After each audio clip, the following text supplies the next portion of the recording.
Good evening students. मैं जिस तरीके से आपको बता रहा था कि हमारा जो टॉपिक है मैट्रिक्स, मतलब आपका जो थर्ड टॉपिक है वो आपका है मैट्रिक्स। मैट्रिक्स क्या होता है, मतलब कि मैट्रिक्स की जो जनरल फॉर्म होती है, वैसे मैट्रिक्स जो है वो बड़े टाइप की होती है। स्केलर मैट्रिक्स होती है, जीरो मैट्रिक्स होती है, डायगोनल मैट्रिक्स होती है। तो जैसे जैसे उनका यूज होता जाएगा मैं आपको डेफिनेशन है वो सारी क्लियर करवाते जाऊंगा। एक्चुअली में right now I am not having your book, that's why. सबसे पहले मैं जनरल मैट्रिक्स की बात करता हूँ। जनरल मैट्रिक्स आपकी किस टाइप की होती है, जैसे ये ब्रैकेट आ गई, ठीक है। मैं जनरल मैट्रिक्स लिख रहा हूँ A11, A12, A13, A14, A21, A22, A23, A24। मतलब इसमें मैंने 2 को फिक्स रखा हुआ है, फर्स्ट वाले 2 को, आगे वाले को मैं वेरी कर रहा हूँ। और ये इसमें थर्ड लाइन में आ जाओ तो इसमें मैंने 3 को वेरी किया, 3 को मैंने स्टिल रखा हुआ है, फिक्स रखा हुआ है, और आगे वाला जो नंबर है उसको मैंने वेरी किया हुआ है। अब इसका मतलब क्या है, देखिए इसका मतलब है कि ये आ गई आपकी फर्स्ट रो, ये आ गई आपकी सेकंड रो, ये आ गई आपकी थर्ड रो। अब ये column, second column, third column, and this is your fourth column. अब रो और कॉलम से हमें क्या पता चलता है, ये जो मेरा फर्स्ट नंबर है ये रो रिप्रेजेंट करता है, और ये जो सेकंड नंबर है ये कॉलम रिप्रेजेंट करता है। A11 का मतलब first row and first column, A12 का मतलब first row and second column, A13 का मतलब है कि first row and third column, and up to so on, ठीक है। अब नेक्स्ट आ जाती है आपके definition order of the matrix. देखिए ऑर्डर ऑफ द मैट्रिक्स क्या होगा आपके पास कि इस मैट्रिक्स का ऑर्डर, रोज कितने हैं और कॉलम्स कितने हैं। जैसे इसकी मैं बात करूं, अगर सिर्फ ये ब्रैकेट तक की मैं बात करूं तो 1 2 3 1 2 3, ठीक है। ये तो बाद में लिखी है मैंने। तो इसका मतलब है कि 3 ही आपके पास रोज हैं और 3 ही आपके पास कॉलम्स हैं। तो ऑर्डर आ गया 3 क्रॉस 3, मतलब पहले वाला 3 रिप्रेजेंट करेगा रो को, दूसरा वाला 3 रिप्रेजेंट करेगा कॉलम को। सेकेंड, एक और डेफिनेशन यहीं से निकलती है कि जो भी आपका ऑर्डर होगा, जैसे 3 क्रॉस 3 आपका अगर ऑर्डर है, ठीक है, अगर आप ऑर्डर को मल्टीप्लाई करते हो, जैसे 3 क्रॉस 3 ऑर्डर था, आपने इन दोनों को मल्टीप्लाई किया, आपने 3 मल्टीप्लाई 3 किया, आपके पास आंसर आ गया 9। तो 9 जो आंसर आया ऑर्डर को मल्टीप्लाई करके, वो होंगे आपके पास number of elements in a matrix. जैसे 1 2 3 4 5 6 7 8 9, तो इसमें 9 एलिमेंट है। तो आप सीधे ही ऑर्डर फाइंड करो, ऑर्डर को मल्टीप्लाई करो, जो आंसर आएगा वो आपके पास नंबर ऑफ एलिमेंट्स रहेंगे, ठीक है। अब एक्सरसाइज का फर्स्ट क्वेश्चन देख लेते हैं क्या है। देखिए एक्सरसाइज का जो फर्स्ट क्वेश्चन है उसमें आपको बोला गया है एक मैट्रिक्स ए आपको गिवन है, जिसमें इस टाइप के एलिमेंट्स हैं आपके पास। तो उसमें आपको 3 पार्ट्स पूछे गए हैं। पहला कि ऑर्डर ऑफ द मैट्रिक्स क्या है, सेकंड नंबर ऑफ एलिमेंट्स क्या है उसमें, और थर्ड उसमें बोला गया है कि पर्टिकुलर एलिमेंट्स फाइंड करने के लिए बोले गए हैं, वो मैंने यहाँ पे लिखे हुए हैं, जैसे A13, A21, A24 and A23। सबसे पहले बात करते हैं ऑर्डर की। फर्स्ट पार्ट में उन्होंने ऑर्डर पूछा हुआ है, तो ऑर्डर क्या है, देखिए रोज कितनी है, 1 2 एंड 3। 3 आपके पास रोज हैं तो ये नंबर 3 आ गया। कॉलम्स कितने आपके पास, 1 2 3 एंड 4। 4 आपके पास कॉलम्स हैं, तो 3 इंटू 4 ये आपके पास आ गया ऑर्डर।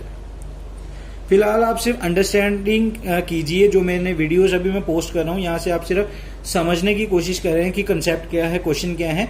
जो नोट्स हैं, मतलब लिखना कैसे है, वो मैं आपको सेपरेटली सेंड कर दूंगा। फिलहाल आप सिर्फ अंडरस्टैंड कीजिए कंसेप्ट को।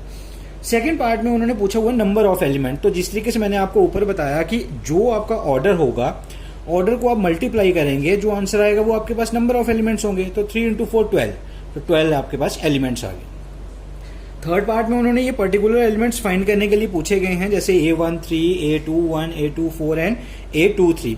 सो सबसे पहले हम क्या करेंगे, ये जो हमारे पास मैट्रिक्स है जनरल, ये जो गिवन मैट्रिक्स है, इसको जनरल मैट्रिक्स के साथ कंपेयर करेंगे। तो अब मैं आपको बताता हूँ कि ये मैंने 1 4 2 4 और 3 4 क्यों लिखा था, मैंने इसके साथ कंपेयर करने के लिए लिखा था। ये देखिए 1 2 3 रोज हैं, तो ये 1 2 एंड 3 रोज आ गए।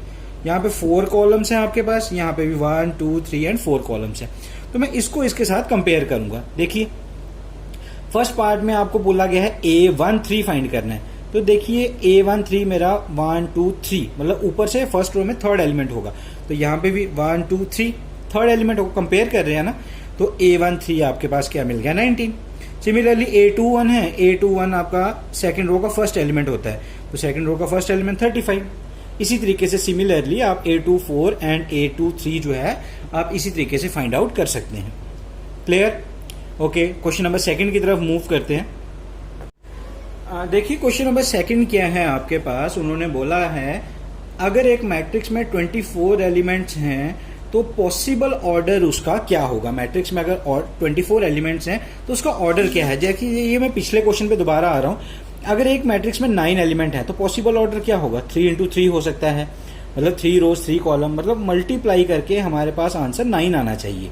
तो ऑर्डर, पॉसिबल ऑर्डर कुछ भी हो सकता है जिनको मल्टीप्लाई करके 9 आए। अब यहाँ पे उन्होंने एलिमेंट्स 24 कहे हुए हैं, तो आपको बोला गया है ऑर्डर क्या है पॉसिबल, तो हमने क्या करना है, हमने वो पॉसिबल ऑर्डर ढूंढने हैं जिनको मल्टीप्लाई करके आंसर आपका 24 आए।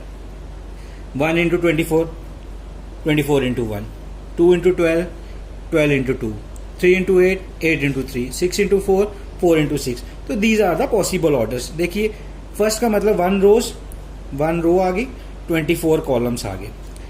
2 का मतलब 2 रोज 12 कॉलम्स आ गए। 8 का मतलब 3 रोज 8 कॉलम्स आ गए and up to so on. इसी के साथ उन्होंने पूछा हुआ है अगर आपके पास 13 एलिमेंट हो तो क्या पॉसिबल ऑर्डर होंगे। स्टिल वही हम काम करेंगे जो ऊपर किया, तो 13 के मल्टीपल ढूंढने हैं कि इनको मल्टीप्लाई करके 13 आता है and 13 is a prime number, so 1 into 13 and 13 into 1 are the possible order. Clear? Question number 4 same है क्वेश्चन नंबर 3 की तरह। यहाँ पे आपको 24 और 13 एलिमेंट्स की बात की गई थी, यहाँ पे आपको 18 और 5 एलिमेंट की बात की गई है।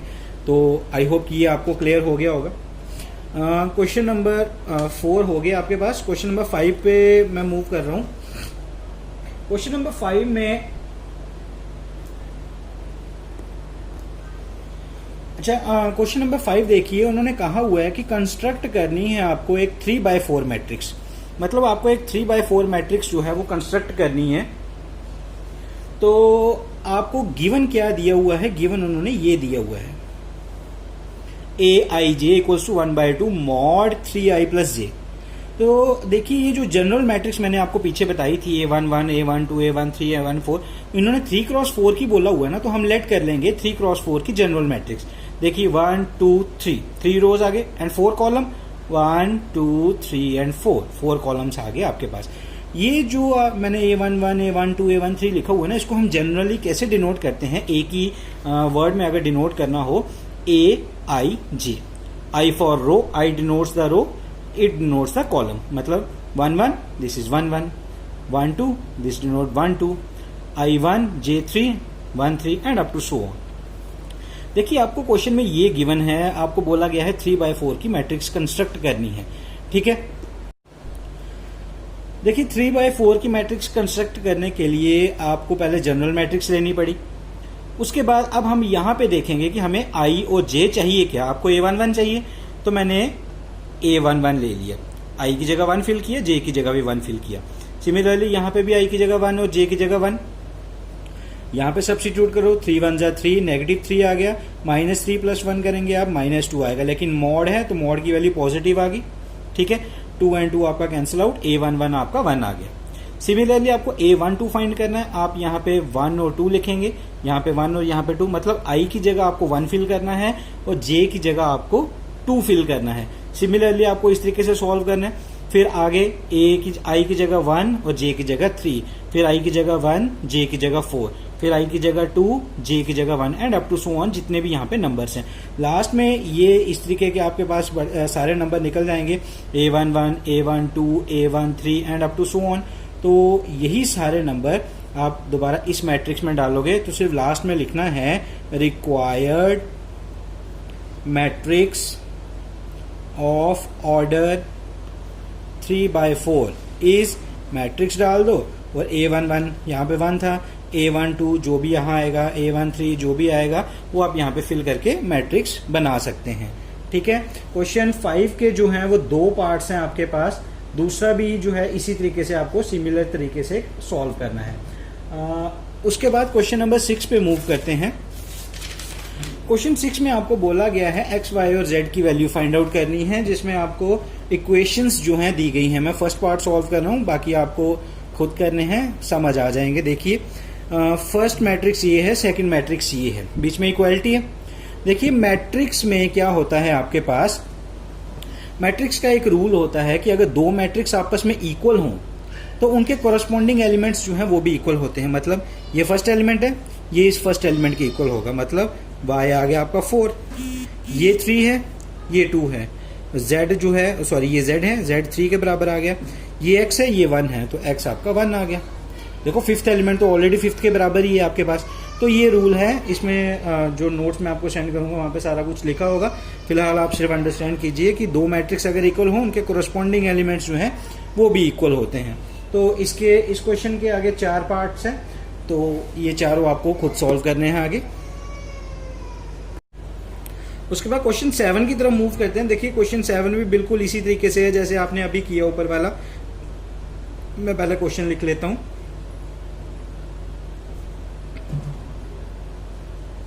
देखिए ये मैट्रिक्स आ गई आपके पास -1, 5, 0 एंड 13। अगेन वही प्रॉपर्टी हम यूज करेंगे कि अगर दो मैट्रिक्स इक्वल हैं तो उनके कोरस्पॉन्डिंग एलिमेंट्स भी इक्वल होंगे। तो a माइनस बी -1 के बराबर आ गया, ये फर्स्ट इक्वेशन बन गई। 10th क्लास में आपने सब्स्टिट्यूशन मेथड, एलिमिनेशन मेथड बहुत पढ़े हुए हैं, वही हम यहाँ पे यूटिलाइज करेंगे। यहाँ से आपके पास आ गया 2a + c = 5, ये सेकेंड इक्वेशन आ गई। यहाँ से आपके पास आएगा 2a - b = 0, ठीक है, इसको थर्ड मान लीजिए। और 3c + d = 13, इसको फोर्थ मान लीजिए। अब वही 10th क्लास के मेथड्स जो है हमने यहाँ पे अप्लाई करने हैं। आप इन दोनों को सब्ट्रैक्ट कर सकते हैं, a की वैल्यू निकल जाएगी। वही a की वैल्यू आप यहाँ पे सब्स्टिट्यूट करेंगे, आपके पास c की वैल्यू निकल जाएगी। वो c की वैल्यू आप यहाँ पे सब्स्टिट्यूट करेंगे, आपके पास d की वैल्यू निकल जाएगी। और इसी तरीके से आपका ये क्वेश्चन भी कंप्लीट हो गया। उसके बाद आगे वाला जो है वो 8th जो है वो आपका मल्टीपल चॉइस क्वेश्चन है। देखिए स्क्वायर मैट्रिक्स की बात की गई है। स्क्वायर मैट्रिक्स आपके पास क्या होती है, जैसे 2, 3, 4, 5, इस मैट्रिक्स का ऑर्डर है 2 × 2, मतलब रो और कॉलम अगर सेम हो तो वो आपके पास बनती है स्क्वायर मैट्रिक्स। जनरल हम लिखते हैं इसको m × n। ऑर्डर को हम जनरली किसके साथ डिनोट करते हैं, m × n, m for row, n for column.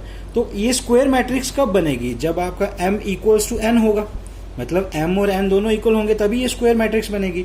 So option will be m = n। Clear. उसके बाद 9th क्वेश्चन है। 9th क्वेश्चन देखिए बिल्कुल वही आ गया जो आपने अभी ये 6th और 7th किया। आप 9th क्वेश्चन को खुद सॉल्व करेंगे और देखेंगे कि क्या कोई x की वैल्यू या y की वैल्यू जो है पॉसिबल है इसमें कि हमारा जो है लेफ्ट हैंड साइड और राइट हैंड साइड दोनों इक्वल हो जाए। वो नॉट डिफाइन आएगा। आई थिंक उनमें से कोई भी वैल्यू जो है वो सेटिस्फाई नहीं करेगी। क्लियर। इसी के साथ आपकी एक्सरसाइज जो है कंप्लीट होगी। लास्ट मल्टीपल है वो आप खुद ट्राई कीजिए, नहीं समझ आई तो मैं वो भी समझा दूंगा। आपकी फर्स्ट एक्सरसाइज कंप्लीट होगी।